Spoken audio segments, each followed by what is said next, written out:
Okay, great. Thanks very afternoon. Thanks very much. This afternoon we've got a few speakers to get through, so I wanted to be on time. So for those of you who haven't met me, my name's Colin Shelley, so I look after the BMGF project in Bangladesh and in Nigeria. This afternoon we're just going to talk about the Nigeria component of the project. So just to set the scene, WorldFish identified Nigeria as an important part of its strategy moving forward. Back in 2017, there was some preliminary value chain work done. And then in 2018, some more scoping work. And that found that there was certainly, it looked like there was potential for investment in aquaculture development in Nigeria. However, there were lots of gaps. So what we're able to do is to get funding from the Bill and Melinda Gates Foundation, hopefully to fill in those gaps so that we could,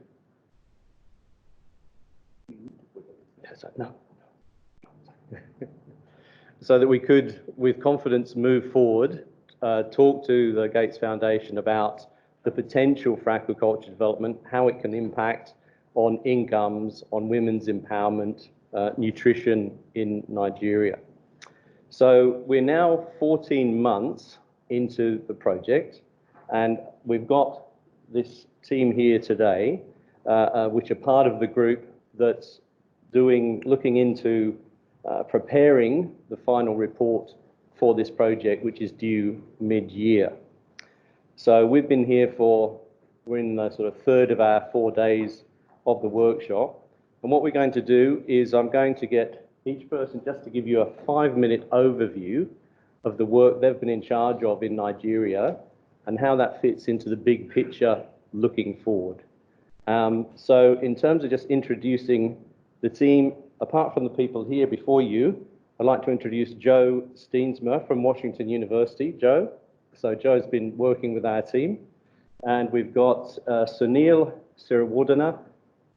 So he's a project manager for the team in Nigeria. And I think most of you know Harrison. So he's here giving his expertise as a Nigerian country manager. And Kelvin Shikuku. So Kevin, again, has been an integral part of our team. And also thanks to Hoi Bing, who was a big help with the travel, accommodation and meeting arrangements.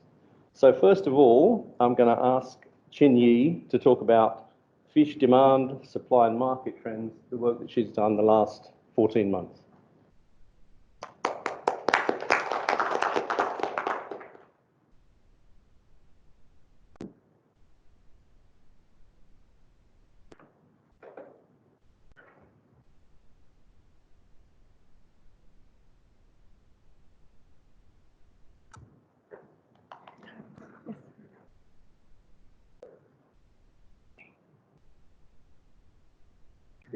Where's the mouse?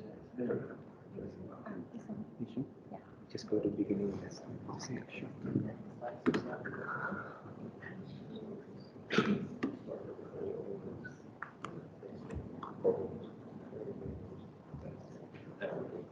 Okay. Thank you very much. I'm Chin Yi, and I'm responsible for the first output of this BMGF funded projects. And my role is to look at the macro level of future fish supply and demand in Nigeria. So in last year, since January 2019 until December, we have traveled to Nigeria for multiple times to conduct stakeholder workshops and also focus group discussion to collect information and data along with all my colleagues here together. And first of all, before I move into the key findings that I would like to share with you, just a snapshot, I would like to just briefly introduce the current status of Nigeria fish production, consumption, and trade. So currently, Nigeria population is the largest in Africa, and according to United Nations, it is going to projected to be double by 2050 and will be the third most populous country in the world after India and China. However, this population is nearly half of them will be under poverty line, which is earning less than $1.90 per day. And currently, Nigeria is the largest aquaculture producer in the sub-Saharan Africa, and also the largest catfish producer in the continent. But in terms of the demand and supply gaps, Nigeria is still a large fish deficit, which about right now, nearly half of the population consume the fish from imports, which is nearly about 1 million tons. So this is a current status. Now I would like to share with you my preliminary key findings of the business as usual results.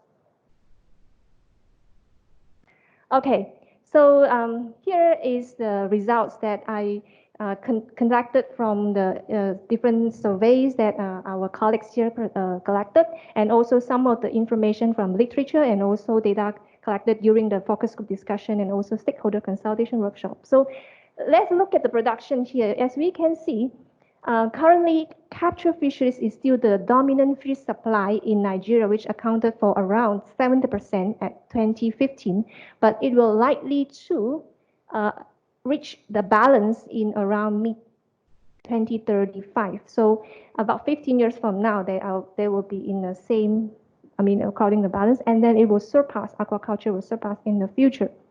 And because of the, and also in terms of per capita fish consumption, driven by the income, we can see that currently the per capita fish consumption in Nigeria is around 11 kilograms by 2020, and it will slowly increase to around 15 kilograms by 2050.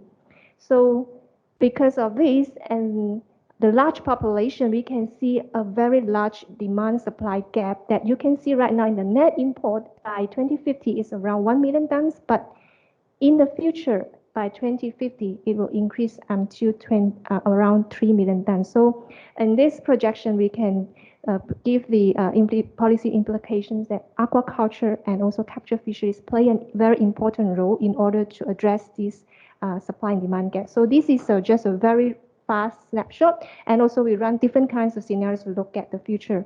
So we're welcome to questions later. Now I would like to move on to other colleagues to look at the micro level of the analysis, which from the producer survey, value chain, and also consumer survey. Thanks. Thanks very much. And now we'll get Nhouong to give his presentation about the production systems and where we might intervene in the future.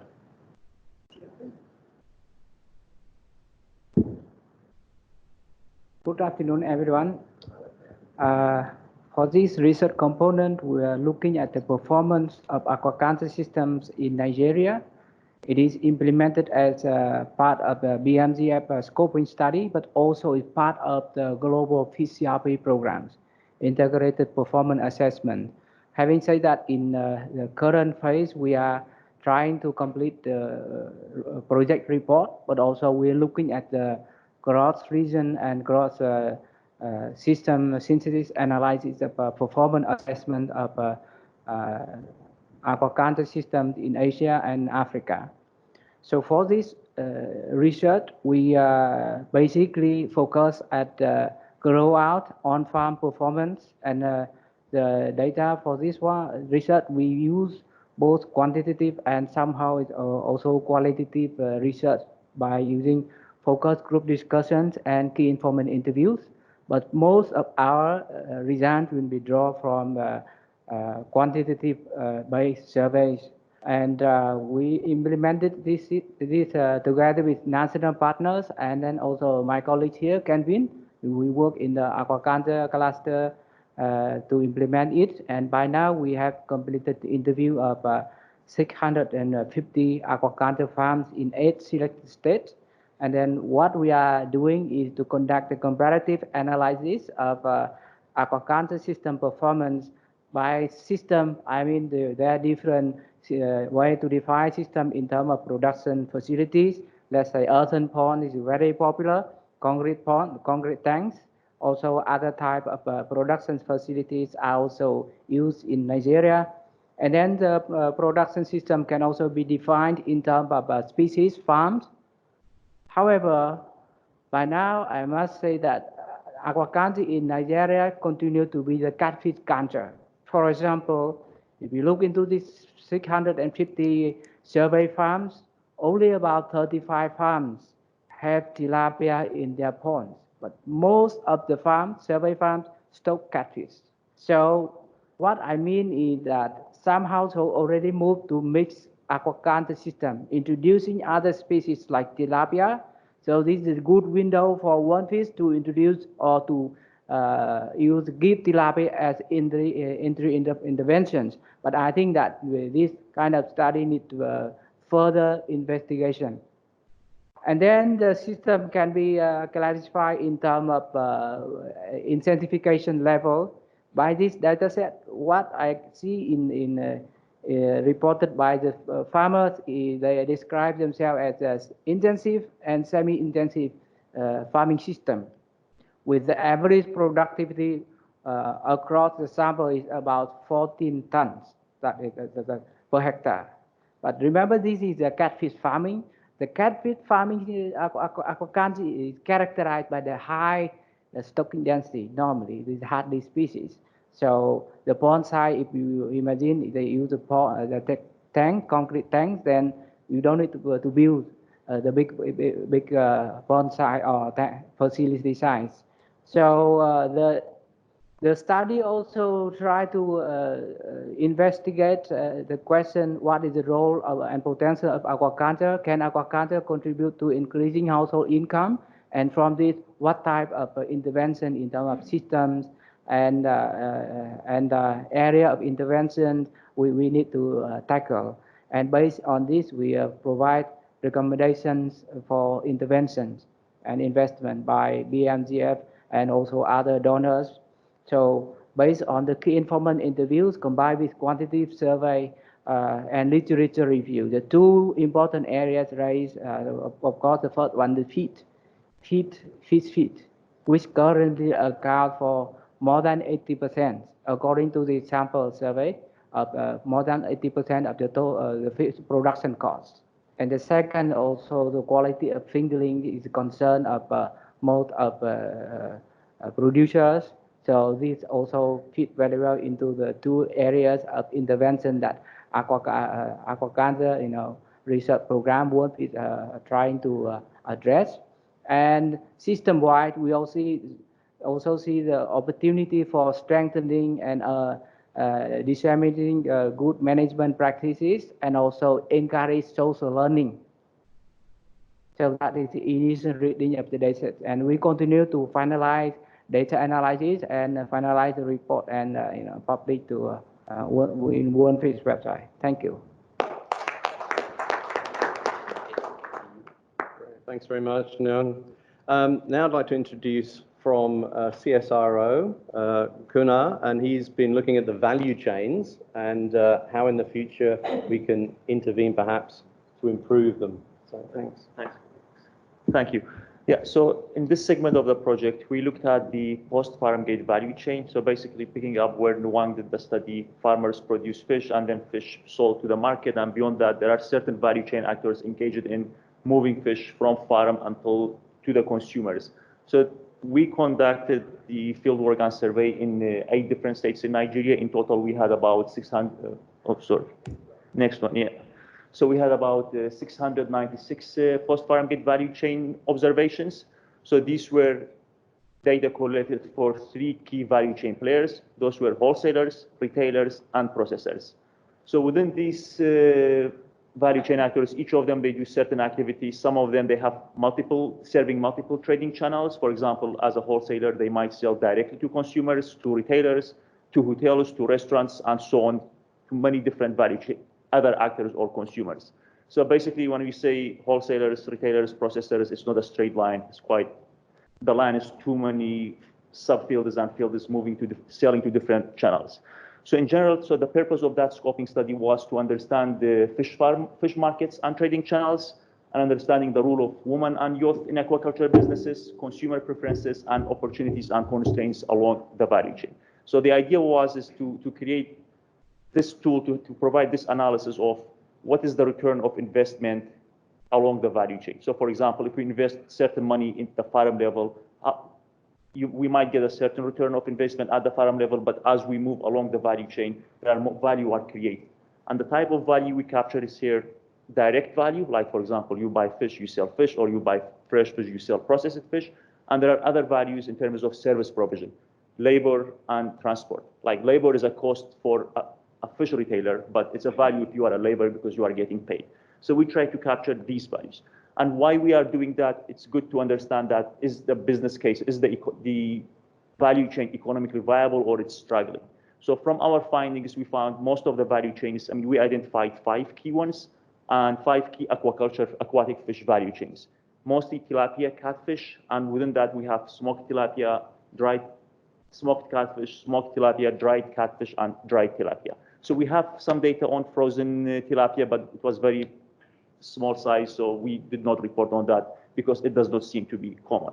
So within these value chains, most of them were economically viable. I mean, we had some value chain actors more profitable than the other one. For example, we found a weak point in the value chain is wholesalers, where their profit margin, especially for tilapia value chain, was low. But the other value chain is the profit margin was quite nice. I mean, it ranges between 15% to up to 40%. But if you look at the average figure, it will be somewhere between 15 to 20, 25%, because usually the 40% one, most likely it's the selling to one of the high-end channels, might be hotels and restaurants. So we might have a very small size of actors making this good profit margin, but the rest of them is around 15 to 20, 25. In other terms, we looked at the value created per unit of fish, be it piece or kg or ton. We measure that, and within that, we disaggregate the value in terms of gender and different age categories. So basically looking at what's the proportion of young people engaged in the fish value chain, what proportion of adults, how many of those engaged are women, how many are men. So the finding in that regard, in terms of gender, more women are engaged in the aquaculture value chain than men. So we got our sample size was about 700. So about 10 or 20 sample observations where we got more woman observation than men. So that seems like that women, they are engaged, and by this I mean they were owning the business, like they are retailers, wholesalers. And in terms of youth and adults, and the definition of youth is 35 and less, and adult is 36 and then plus. So most of the value chain owners belong to the older group, but again, a good like 35% of our sample size belong to young people. So this seems that they are engaged in the value chain, so they are part of it, but that differs across state. In some states, you got more of adult owners of the value chain, and then in some other states, younger generation. And in terms of consumer preferences, in general, I mean, the consumer preferences and the opportunities and constraints, we got some of the results from focus group discussions, the qualitative value chain. So most people, they don't have any objections in terms of types of fish they eat. So they don't have any constraints of we don't eat this or eat that. But again, catfish was quite common. The reason for that, because it's available all year round, and they said it's a very tough fish, so it can survive in many different conditions, so they can eat it fresh. And opportunities and constraints, most of these was quite generic knowledge we got it from the results in terms of lack of infrastructure, that would be power supply, transport. It takes a bit of long time, the roads are not in a good condition, power supply are not in a good condition. But again, I mean, there are from the quantitative results, we got some insights in terms of productivity and efficiency of value chain actors. For example, the top 10% of the retailers and wholesalers, they performed much better than the bottom 90%. So these are some opportunities for us to understand why is that and whether there's any possibilities to close this gap. I mean, we know that some of these, you always got someone with advanced technology or some advantages that other people don't have, but yet instead of having a 50% yield gap, we might be able to reduce to, let's say, 30 or 25% and see how much value is created. So key messages from this post-farm gate value chain is that most of the value chains in Nigeria, they are economically viable. So what other things we find is the larger the players are, the more profits they make, because our data show the results were quite skewed. Few very big players, or even within the subgroups, we have small actors, medium actors, large actors based on the fish volume they trade. We find within these groups, there was some variation between the ones that they trade a bit larger quantity than the smaller one. And the very big one is their profit margin was much bigger. So this way, I mean, it shows some potential that the aquaculture business is quite profitable and investments might return significant returns. So there is a potential of making, I mean, it's not like we are going, the industry, the market is actually not profitable, it's dying, we have to revitalize it and make it profitable. It's actually profitable. It's just we need more investment in terms of having larger quantity, larger supply to fill the gaps that, for example, Chinese presentation showed there's quite a bit, lots of imports of fish. There's a gap in terms of aquaculture fish and the captured fish. So closing this gap, if we produce more of aquaculture products, there will be more values created in the industry. And it seems the industry seems to be quite sustainable economically. Thank you. And Kendra is going to tell us all about nutrition and how we might improve outcomes from fish. Yes. More fish in the diet. Yes, so the end of the value chain, the consumer.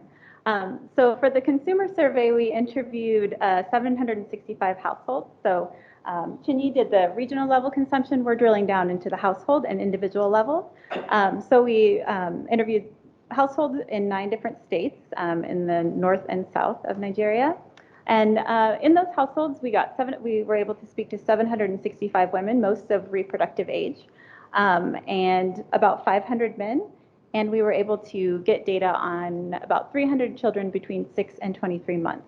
And my area really focuses on fish for nutrition, but fish for nutrition in the 1,000 days that nutritionists are always talking about, the critical window where fish can really make a difference.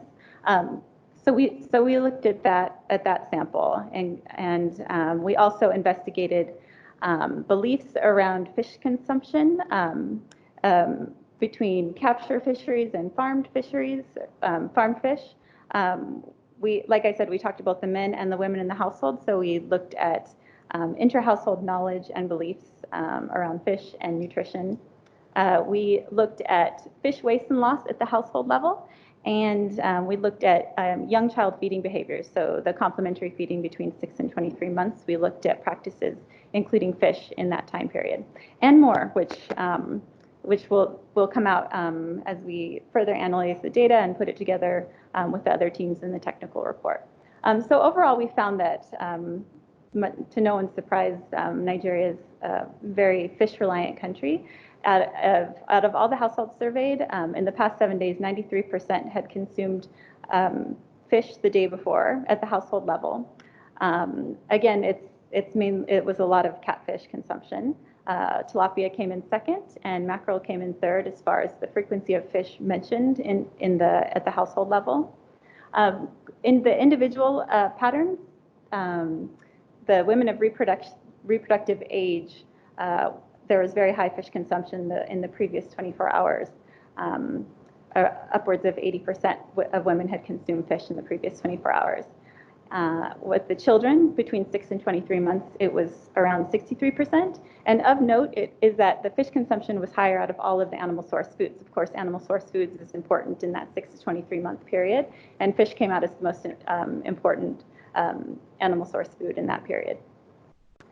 As far as fish waste and loss, we asked households if any fish had been spoiled in their fish purchasing. I believe the period was in the past week, and only 7% of households reported any sort of fish spoilage. So there's very little loss in the household level, as well as along the value chain, as Kanarme had mentioned. So people are eating a lot of fish, and a lot of it is getting consumed. And there's interesting patterns of fish consumption between north and south, which will delineate a little bit more clearly. But catfish, like I said, coming across strongly. The small indigenous species, there wasn't as much reporting of the freshwater sardines and saltwater sardines that are important for fish for nutrition in the first 1,000 days. But the survey was during the rainy season. It was only from July of October. So we did ask about fish consumed in other parts of the year. So we'll have those data as well, and maybe see some seasonal differences in some of the fish species. As far as young child feeding behaviors, 31% of households reported adding fish to the common complementary food, which is called PAP. So that is an area of engagement where perhaps we can increase that behavior to address the high stunting rates in Nigeria that seem to be intractable. There hasn't been much progress made between the reporting periods. And about 40% of respondents said that fish could be introduced at 6 months. It jumped up at 12 months, but there does seem to be an area of improvement in that 6 to 12 month time period of infant feeding where fish could make a difference in child outcomes. So a lot of exciting findings. There's still more to be analyzed and still more to come. And people in general don't have many concerns about farmed fish. So I've been mainly talking about the quantitative work, but we also did some qualitative work in 4 states, separate urban and rural men and women, and we asked a lot about their perceptions of capture fisheries, and farmed fisheries, and there was a few concerns about farmed fisheries, but most people in general said that they eat farmed fish and they're happy to eat farmed fish. So more to drill down on there, but those are preliminary findings are quite positive for the role of fish in food and nutrition security in Nigeria.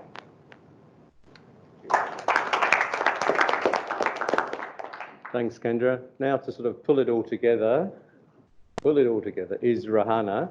So Rohana is going to talk about his engagement with the private sector and government, also about the process in terms of we're looking at a go, no-go situation mid-year at the end of this first 18 months investment, and to talk about some of the challenges that you've experienced to date and lessons learned from the project. Thank you. That was a long one. Good afternoon. Just continuing from the others' presentations, I'm not going to go into details of the technical knowledge. This is from the project proposal. The project will plug key gaps in knowledge base on aquaculture in Nigeria, enabling WorldFish to complete a national scoping study, which we did in 2018, a preliminary one, to help guide future interventions and investments in way that harness the opportunities and remove the barriers and bottlenecks for increasing the contribution of fish to sustainable and equitable social and economic empowerment of smallholders, especially women and youth in Nigeria. So it's a long sentence, right? But this is what we've agreed to deliver to BMGF. Now, we had some understanding before when we started the project in January last year, and through our previous work and also through some of our literature search reviews and various things. But we realized that that information is insufficient to provide BMGF with a solid argument how important fish in their portfolio of livestock and how that fish could help in their portfolio to support the women, children, nutrition, and smallholders in their objectives and goals of their development, philanthropic objectives.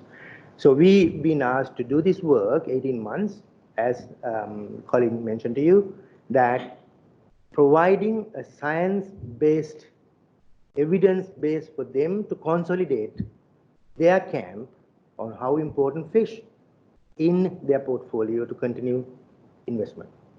So whatever we're going to give, Colin mentioned go, no-go criteria. If we have a set of questions to answer, if the answers to the questions are yes, then it is going to be a go criteria. The answers to the questions are no, means it's a no-go criteria. No-go criteria means the bank won't open. The go criteria means yes, the second tranche of financing or continued financing for the sector will come from that quarter. So while the database field work, surveys and things happening with my colleagues, and we also got engaged in discussions and meetings with the private sector, different private sector, smallholders, medium scale, large scale, big companies, feed millers, producers, processors, importers in the country. What we wanted to understand is the real picture of the private sector, what the private sector does in Nigeria in contributing to the sector, aquaculture, from the production to the consumption. And we had two meetings, workshops with the private sector participation, and also we had a few other discussions, and also we engaged the government, and we did some surveys, we did some reviews and literature search, various things to understand. What we try to do is to understand what we call bottlenecks and barriers for the growth. From the Chinese studies, it's very clear that the growth has to be increased significantly if you want to bridge the gap between the supply and demand, because there's a huge supply and demand gap if the work going to continue business as usual. So in order to understand, to improve or rather increase the growth, we wanted to understand what are the bottlenecks for the growth, why the sector did not grow as expected. Nigeria is the fastest growing aquaculture country in Africa at the moment. Nigeria is the second largest producer of aquaculture in Africa, but yet working with two species, catfish and tilapia, catfish producing more than 80% of the national production. Out of the national production total, 50% is imported, spending nearly $1.3 billion a year for importing fish, with the going out of the country, the foreign exchange. So country is concerned about it. Country wants to reduce the imports, and then we had to look at understand what are the economic, what are the bottlenecks, barriers, and what are the opportunities. So we got engaged in discussions with banks and private companies and USAID and BMGF and potential donors, and so we came up with some. I'm going to list you those, about a dozen, about 6, 7 areas where we can improve the aquaculture's contribution to poor people in the country by intervening and by investing in certain areas. And few things came very top of the list, like genetics, quality of seed, quality of feed produced by the small feed millers, not the big boys. The big boys, of course, produce. They have research their own, but there is an opportunity to improve. The lack of adequate processing and value adding. In Nigeria, 90% of the fish you eat are smoked fish, smoked catfish. That's it. What do you have? Smoked catfish. What do you have? Smoked catfish. Thank you. There's nothing else, basically. So the tremendous opportunity for diversification. 2 species. We are talking about the 3rd populous country by 2050, relying on 2 species of fish for aquaculture. Must be joking, right? And I think there are opportunities with what you need, but so we looked at carefully, talked to people, donors, and we came up with few business plans. We came up with few investment plans where we're going to present to BMGF in June, along with the data. So this data helped us to reconfirm the ideas and the views of the private sector, and sometimes didn't reconfirm, right? But mainly managed to reconfirm their thinking of why the sector is not growing with the science evidence that came from the surveys and things to support our argument. So we are in the process of developing these investment strategies, which we will finalize and put it into the next June for the proposal. Before that, May this year, we are going to have a symposium in Nigeria, in Ibadan, to discuss our findings along with a wider audience, including the government, to get a sort of a chop on the papers that what we did is acceptable. And Colin asked me about challenges, and challenges, I think I will challenge in the sense that challenges of doing the work, survey work and things, yes, there were plenty of challenges. Nigeria is not an easy place to work. I'm not the right person to ask that question because I don't based in Nigeria, but we have someone who is based in Nigeria, that's Sunil, right? I'm going to give you Sunil for 2 minutes, for your challenges. I think you're the best one to talk about challenges. One of the challenges, well, he will tell that when he came from Ibadan to Lagos to catch the flight, there were 2 policemen sitting next to him. So that's just normal transport from Ibadan to Lagos in an AIT car. Now you have 2 police escort. So you can understand the security situation in Nigeria. Whenever we go out of the state where we work, we need security, right? So therefore, that's restricted. When we start looking at where to work, our geographies of work, we've been told, no, don't go there. No, don't go there. We don't go there. By the government, right? Not us. The government says, no, don't operate there. So there are, in the USAID has what they call zones of influence, ZOIs, the identified areas, 8 different states, or kind of 16 different states. And based on certain conditions like poverty indexes and stunting percentages and various things, we also use certain criteria to identify our geographies of work, right? But in general, Nigeria is not an easy place to work. Place where we stay normally, Ibadan University, which is, Ibadan IITA headquarters, beautiful campus, but that's not Nigeria. In general, expensive, much more expensive than we thought. In Africa, we thought we can get things done cheaper. No, it doesn't. It's expensive. Rather monotonous life inside the campus. There's hardly much available to do. So I will stop at that, the challenges. Sunil, shall I ask Sunil for 2 minutes? Just tell about the challenges that you face living in Nigeria. Thank you very much.